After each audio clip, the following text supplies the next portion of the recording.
Assalamualaikum warahmatullahi wabarakatuh. Selamat datang kembali di channel Edukasi. Pada video kali ini, channel Edukasi akan menjelaskan bagaimana caranya menyusun laporan PKL terbaru versi SMK Al-Mu'awanah. Di sini, channel Edukasi sudah menyiapkan beberapa contoh laporan PKL dari bab 1 sampai bab 5. Mari kita cermati bersama dan tentunya terlebih dahulu kita buka apa saja yang ada pada bab 1. Yang ada pada bab 1 pertama adalah penulisan bab 1 pendahuluan yang menggunakan huruf kapital dan bercetak tebal. Kedua, pada bagian A ada latar belakang masalah. Perhatikan penulisannya, di bagian ini tulisannya bercetak tebal dan di awal kata menggunakan huruf kapital, sedangkan yang lainnya menggunakan huruf kecil. Pada bagian ini, penulis harus menjelaskan apa itu PKL, apa saja yang dipelajari di tempat PKL, dan apa alasan penulis memilih judul. Apabila penulis sudah menjelaskan semuanya, baru lanjut pada bagian B, yaitu rumusan masalah. Pada bagian ini, penulis harus merumuskan beberapa rumusan masalah, yang nantinya akan dikaji berkaitan dengan judul, yaitu berupa pertanyaan. Di bagian ini, penulis harus menyusun beberapa pertanyaan seperti piramida terbalik, yaitu yang didahulukan pertanyaan yang bersifat umum terlebih dahulu, baru ke pertanyaan yang bersifat khusus. Kalau pada bagian ini dirasa sudah cukup, baru lanjut pada bagian C, yaitu tujuan dan manfaat PKL. Pada bagian ini, penulis menuliskan poin-poin penting secara khusus yang dirasa bertujuan dan bermanfaat bagi penulis. Lanjut bagian D, ada waktu dan tempat PKL. Di bagian ini, penulis menuliskan waktunya kapan, dari tanggal berapa sampai tanggal berapa, dan tempat PKL-nya di mana. Kemudian, bagian terakhir pada bab 1 ini ada metode. Pada bagian ini, penulis menuliskan beberapa metode untuk mengumpulkan data atau informasi terkait penyusunan laporan. Di sini sudah ada contohnya. Yang pertama, ada observasi. Artinya, di sini penulis menggunakan teknik pengumpulan data dengan pengamatan secara langsung di tempat PKL. Yang kedua, ada wawancara. Artinya, penulis sudah melakukan wawancara kepada pihak-pihak yang ada di tempat PKL untuk kepentingan penyusunan laporannya. Yang ketiga, studi pustaka. Di sini, artinya penulis diberikan referensi oleh karyawan di tempat PKL, yaitu berupa buku-buku atau sumber-sumber lain dari internet guna menunjang penyusunan laporan. Jangan lupa, ketika penulis melakukan observasi, wawancara, dan studi pustaka, penulis wajib mendokumentasikannya untuk pelengkap nanti di bagian lampiran sebagai bukti bahwa penulis sudah melakukan kegiatan tersebut. Nah, inilah bagian-bagian yang ada pada bab 1. Selanjutnya, kita buka bab 2.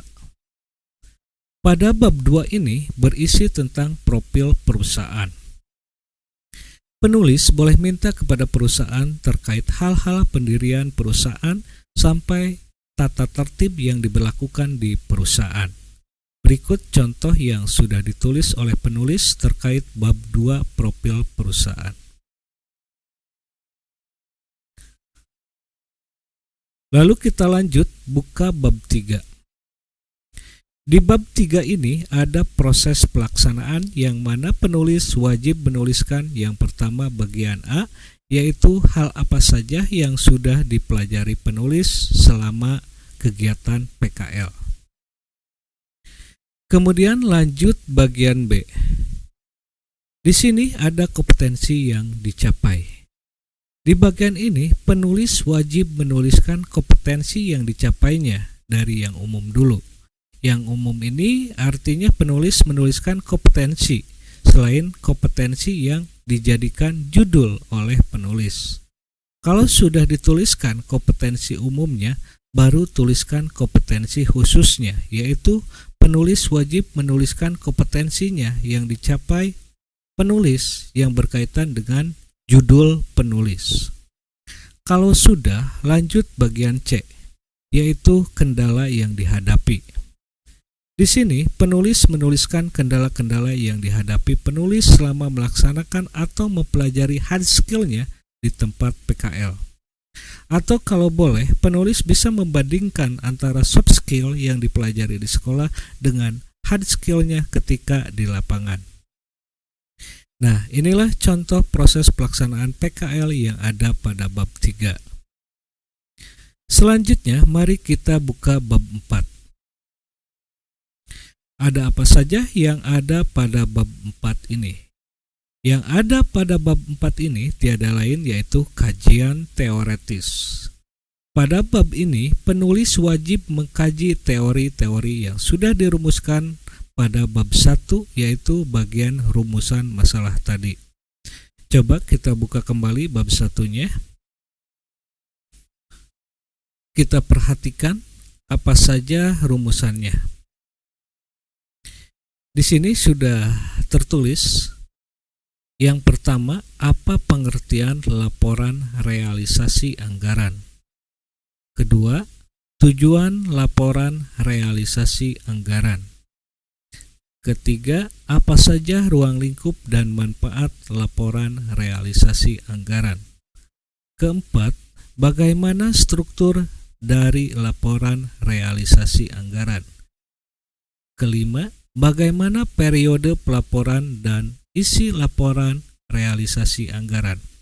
Nah, beberapa pertanyaan ini harus terjawab di bab 4 dan harus sistematis sesuai penomoran yang sudah dituliskan oleh penulis. Mari kita buktikan bahwa rumusan masalah ini terjawab dan sistematis di bab 4. Kita buka kembali bab 4-nya. Coba cermati bagian-bagian yang ada pada bab 4 ini. Yang pertama, tadi di rumusan masalah pertanyaannya adalah apa pengertian laporan realisasi anggaran. Dan ternyata di sini sudah terjawab. Berarti bagian ini sudah benar. Kita coba cermati lagi bagian yang lainnya, yaitu bagian kedua. Nah, di sini sudah ada tujuan laporan realisasi anggaran. Ini juga sudah terjawab. Lanjut, yang ketiga, yang ada pada rumusan masalah tadi, pertanyaannya, apa saja ruang lingkup dan manfaat laporan realisasi anggaran? Di sini pun sudah terjawab. Kita lanjut ke bagian yang keempat. Tadi di rumusan masalahnya pertanyaannya yaitu bagaimana struktur dari laporan realisasi anggaran. Ini pun sudah terjawab. Lanjut yang kelima. Di rumusan masalah tadi pertanyaannya bagaimana periode pelaporan dan isi laporan realisasi anggaran. Kita coba cari. Nah, di sini pun sudah terjawab. Sudah jelas ya, di bab 4 ini penulis sudah menjawab semua pertanyaannya yang sudah dirumuskan di bab 1 dan sistematis. Kalau semuanya sudah terjawab dan sistematis, kita lanjut dan buka bab yang terakhir, yaitu bab 5 penutup. Di bab 5 penutup ini berisi simpulan dan saran. Di bagian simpulan diisi dengan simpulan menurut penulis berdasarkan proses dan penyusunan materi terkait judul yang dipilih oleh penulis. Dan di bagian saran diisi dengan saran-saran penulis yang disampaikan kepada sekolah, perusahaan, dan untuk adik kelasnya. Selesai sudah penyusunan laporan dari bab 1 sampai bab 5. Untuk contohnya, sahabat channel edukasi semuanya bisa mengunduh di bagian deskripsi. Sekian dulu penjelasan dari channel edukasi. Mudah-mudahan penjelasan singkat ini bermanfaat dan dapat membantu semuanya dalam penyusunan laporan kegiatan PKL. Mohon maaf atas segala kekurangannya. Wassalamualaikum warahmatullahi wabarakatuh.